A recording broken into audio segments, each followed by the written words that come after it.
Chapter 59. My dear Lizzie, where can you have been walking to? Was a question which Elizabeth received from Jane as soon as she entered their room, and from all the others when they sat down to table. She had only to say in reply that they had wandered about till she was beyond her own knowledge. She colored as she spoke, but neither that nor anything else awakened a suspicion of the truth. The evening passed quietly, unmarked by anything extraordinary. The acknowledged lovers talked and laughed, the unacknowledged were silent. Darcy was not of a disposition in which happiness overflows in mirth, and Elizabeth, agitated and confused, rather knew that she was happy than felt herself to be so, for besides the immediate embarrassment, there were other evils before her. She anticipated what would be felt in the family when her situation became known. She was aware that no one liked him but Jane, and even feared that with the others it was a dislike which not all his fortune and consequence might do away. At night she opened her heart to Jane. Though suspicion was very far from Miss Bennet's general habits, she was absolutely incredulous here. "You are joking, Lizzie. This cannot be. Engaged to Mr. Darcy. No, you shall not deceive me. I know it to be impossible." "This is a wretched beginning indeed. My sole dependence was on you, and I am sure nobody else will believe me if you do not. Yet, indeed, I am in earnest. I speak nothing but the truth. He still loves me, and we are engaged." Jane looked at her doubtingly. "Oh, Lizzie, it cannot be. I know how much you dislike him." "You know nothing of the matter. That is all to be forgot. Perhaps I did not always love him so well as I do now. But in such cases as these, a good memory is unpardonable. This is the last time I shall ever remember it myself." Miss Bennet still looked all amazement. Elizabeth again, and more seriously, assured her of its truth. "Good heaven! Can it be really so? Yet now I must believe you," cried Jane. "My dear Lizzie, I do congratulate you, but are you certain? Forgive the question. Are you quite certain that you can be happy with him?" "There can be no doubt of that. It is settled between us already that we are to be the happiest couple in the world. But are you pleased, Jane? Shall you like to have such a brother?" "Very, very much. Nothing could give either Bingley or myself more delight.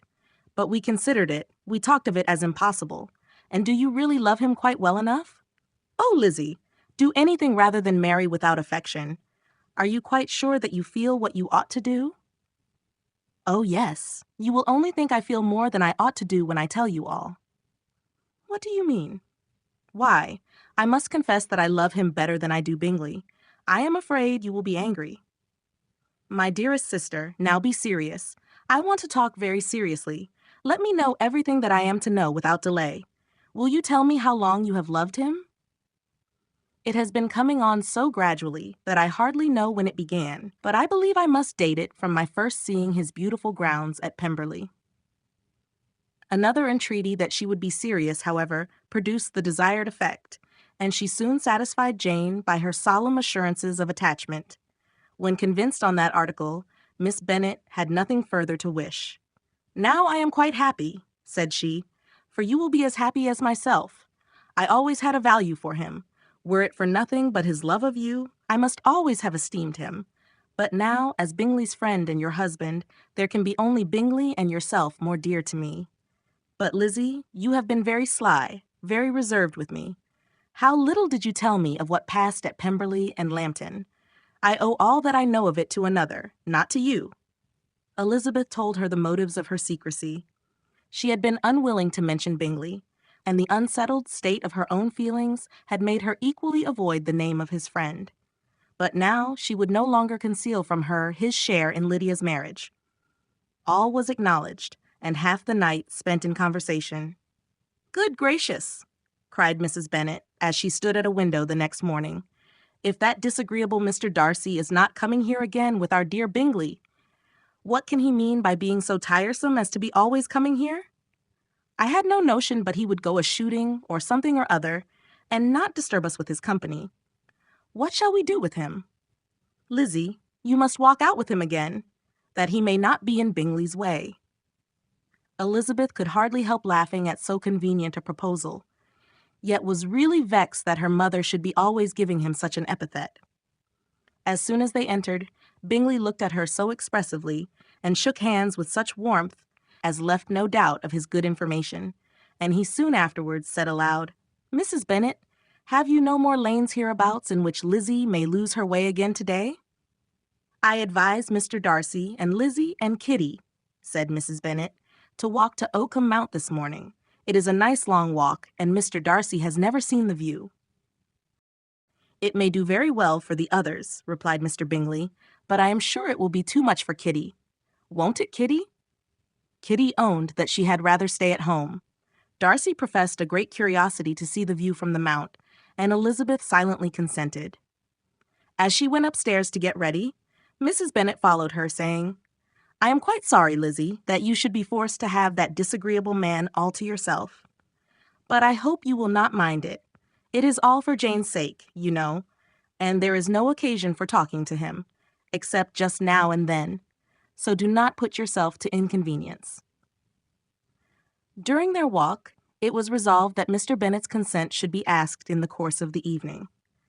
Elizabeth reserved to herself the application for her mother's. She could not determine how her mother would take it, sometimes doubting whether all his wealth and grandeur would be enough to overcome her abhorrence of the man. But whether she were violently set against the match or violently delighted with it, it was certain that her manner would be equally ill adapted to do credit to her sense. And she could no more bear that Mr. Darcy should hear the first raptures of her joy than the first vehemence of her disapprobation. In the evening, soon after Mr. Bennet withdrew to the library, she saw Mr. Darcy rise also and follow him, and her agitation on seeing it was extreme. She did not fear her father's opposition, but he was going to be made unhappy, and that it should be through her means, that she, his favorite child, should be distressing him by her choice, should be filling him with fears and regrets in disposing of her, was a wretched reflection, and she sat in misery till Mr. Darcy appeared again, when, looking at him, she was a little relieved by his smile. In a few minutes he approached the table where she was sitting with Kitty, and, while pretending to admire her work, said in a whisper, "Go to your father. He wants you in the library." She was gone directly. Her father was walking about the room, looking grave and anxious. "Lizzie," said he, "what are you doing? Are you out of your senses to be accepting this man? Have not you always hated him?" How earnestly did she then wish that her former opinions had been more reasonable, her expressions more moderate. It would have spared her from explanations and professions which it was exceedingly awkward to give, but they were now necessary, and she assured him, with some confusion, of her attachment to Mr. Darcy. "Or, in other words, you are determined to have him. He is rich, to be sure, and you may have more fine clothes and fine carriages than Jane, but will they make you happy?" "Have you any other objection," said Elizabeth, "than your belief of my indifference?" "None at all. We all know him to be a proud, unpleasant sort of man, but this would be nothing if you really liked him." I do like him," she replied with tears in her eyes. "I love him. Indeed, he has no improper pride. He is perfectly amiable. You do not know what he really is, then pray do not pain me by speaking of him in such terms." "Lizzie," said her father, "I have given him my consent. He is the kind of man, indeed, to whom I should never dare refuse anything which he condescended to ask. I now give it to you, if you are resolved on having him. But let me advise you to think better of it. I know your disposition, Lizzie. I know that you could be neither happy nor respectable unless you truly esteemed your husband, unless you looked up to him as a superior. Your lively talents would place you in the greatest danger in an unequal marriage. You could scarcely escape discredit and misery. My child, let me not have the grief of seeing you unable to respect your partner in life. You know not what you are about."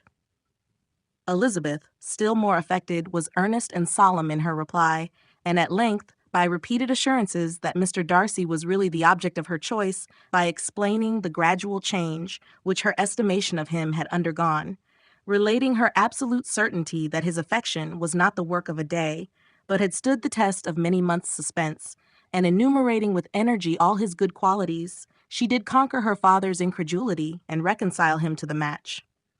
"Well, my dear," said he, when she ceased speaking, "I have no more to say. If this be the case, he deserves you. I could not have parted with you, my Lizzie, to anyone less worthy." To complete the favorable impression, she then told him what Mr. Darcy had voluntarily done for Lydia. He heard her with astonishment. This is an evening of wonders indeed. And so Darcy did everything. Made up the match, gave the money, paid the fellow's debts, and got him his commission. So much the better. It will save me a world of trouble and economy. Had it been your uncle's doing, I must and would have paid him, but these violent young lovers carry everything their own way. I shall offer to pay him tomorrow.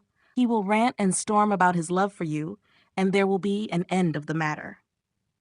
He then recollected her embarrassment a few days before, on his reading Mr. Collins's letter, and after laughing at her some time, allowed her at last to go, saying, as she quitted the room, "If any young men come for Mary or Kitty, send them in, for I am quite at leisure." Elizabeth's mind was now relieved from a very heavy weight, and after half an hour's quiet reflection in her own room, she was able to join the others with tolerable composure. Everything was too recent for gaiety, but the evening passed tranquilly away. There was no longer anything material to be dreaded, and the comfort of ease and familiarity would come in time. When her mother went up to her dressing room at night, she followed her and made the important communication. Its effect was most extraordinary, for, on first hearing it, Mrs. Bennet sat quite still and unable to utter a syllable. Nor was it under many, many minutes that she could comprehend what she heard, though not in general backward to credit what was for the advantage of her family, or that came in the shape of a lover to any of them. She began at length to recover, to fidget about in her chair, get up, sit down again, wonder, and bless herself. Good gracious, Lord bless me! Only think! Dear me! Mr. Darcy! Who would have thought it? And is it really true? Oh, my sweetest Lizzie! How rich and how great you will be! What pin money, what jewels, what carriages you will have! Jane's is nothing to it, nothing at all. I am so pleased, so happy. Such a charming man, so handsome, so tall. Oh, my dear Lizzie, pray apologize for my having disliked him so much before. I hope he will overlook it. Dear, dear Lizzie, a house in town, everything that is charming, 3 daughters married, 10,000 a year. Oh, Lord, what will become of me? I shall go distracted. This was enough to prove that her approbation need not be doubted, and Elizabeth, rejoicing that such an effusion was heard only by herself, soon went away. But before she had been 3 minutes in her own room, her mother followed her. "My dearest child," she cried, "I can think of nothing else. 10,000 a year and very likely more. 'Tis as good as a lord, and a special license. You must and shall be married by a special license. But, my dearest love, tell me what dish Mr. Russell Darcy is particularly fond of, that I may have it tomorrow." This was a sad omen of what her mother's behavior to the gentleman himself might be, and Elizabeth found that, though in the certain possession of his warmest affection and secure of her relations' consent, there was still something to be wished for. But the morrow passed off much better than she expected, for Mrs. Bennet luckily stood in such awe of her intended son-in-law that she ventured not to speak to him unless it was in her power to offer him any attention or mark her deference for his opinion. Elizabeth had the satisfaction of seeing her father taking pains to get acquainted with him, and Mr. Bennet soon assured her that he was rising every hour in his esteem. "I admire all my 3 sons-in-law highly," said he. "Wickham perhaps is my favorite, but I think I shall like your husband quite as well as James."